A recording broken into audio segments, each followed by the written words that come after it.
nahuman na tag lunch.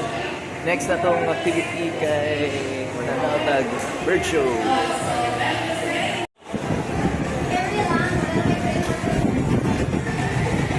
Bird show! Now birds are intelligent. We can remember even the slightest and smallest detail. They use the skill in the wild to find food and shelter.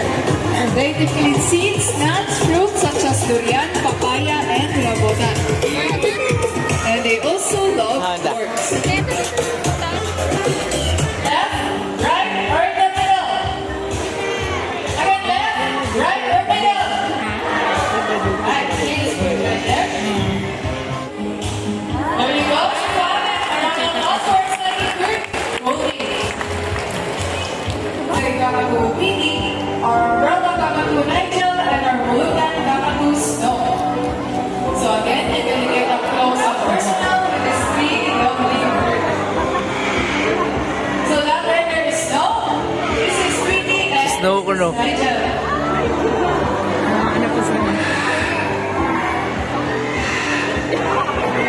Masyagit na gina isa.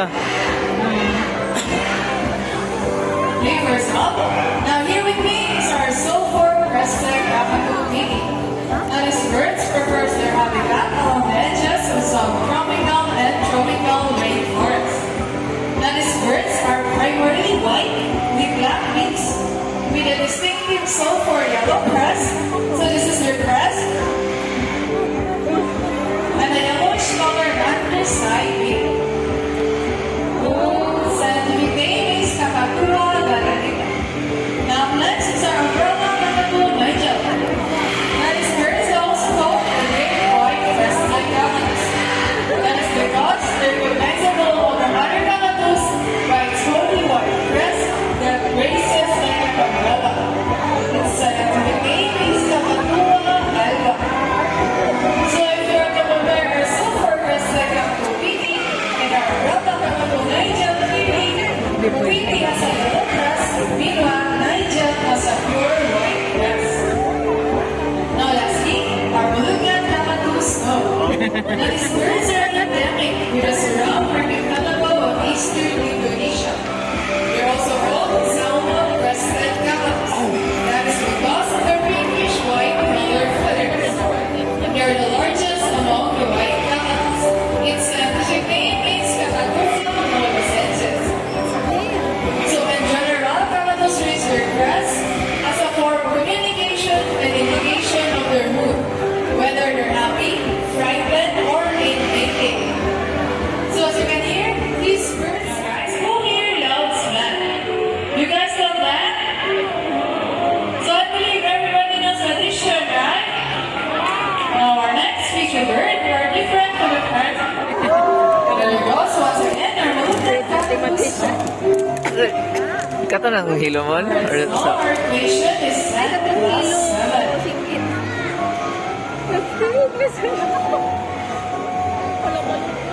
Alright, so it's now ready? Alright, so now please solve the equation for us. Wala? So fix up the first number, number 1. So is the first number correct? Alright, so please up to the second number. There we go. 10 plus 7 is equals to 17. A round of applause for a great contribution. Malupad siguro siya. So the first answer, our bubbling type, kingdom. So,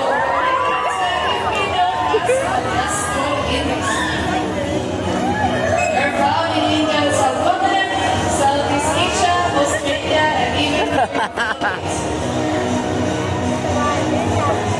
Philippines. In Australia, there are called sea eagles. Meanwhile, here in the Philippines, they're locally known as lawits or manok in the Visayas region. Okay, that's it for bubbling type, kingdom. Also, in the observant eagles, typically known as Milordes molluscus. They are found in the major islands in the Philippines in the forests and open woodlands. Now, the synthetic eagle can easily distinguish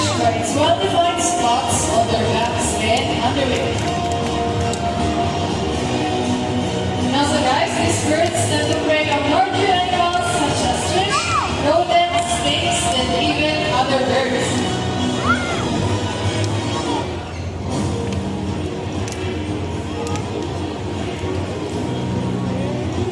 And also guys, Philippine serpent eagle and Philippine eagles are two different birds.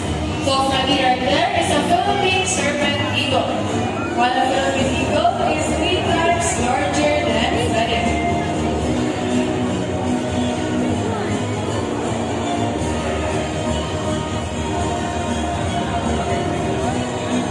False.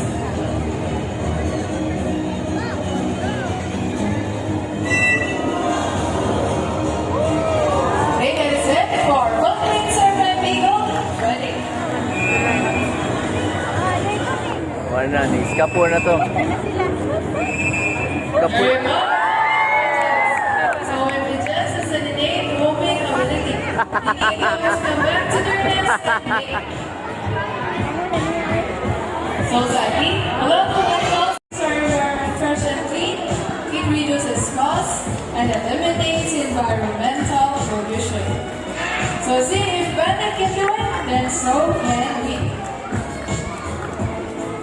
So by the way guys, if you want some souvenir pictures with your lovely birds, you can Naman ang bird show. Grabe kayo ma-ranking ang mga birds. Pinakato nila ang mathematician. 10 plus 7, 8, 17. Wow. Ang sa Katoriano. Bilis na mo magpa-picture after sa bird show.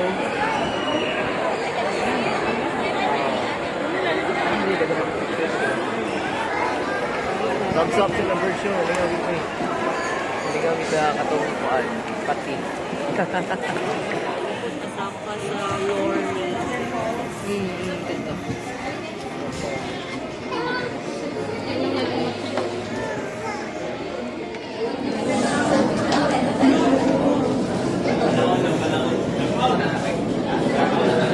Sumula to ng video for today. Tingnan kayo sa Ocean Park. So thumbs up yan to dining with a view and katong bird show and kani Oceanarium ilag kayo. Wala to the video, di ba? So try and visit sa Ocean Park. Hindi kayo pumunta kayo malingaw kayo pumunta na tanaw mga itong mga birds, itong mga fish, especially itong fish, makarelax yung tanaw mga itong fish and itong birds mo, ayos kayo. And ilang food, lamig food, and di po kayo mahalan. So wala itong video, my name is PJ, so huwag subscribe and hit the like button, comment down below. Thank you for watching. See you again next time.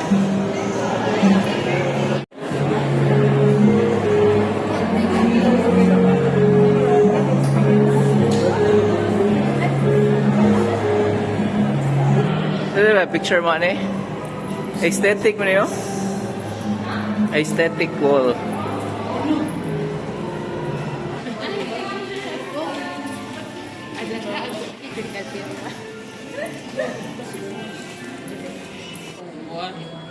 One seat.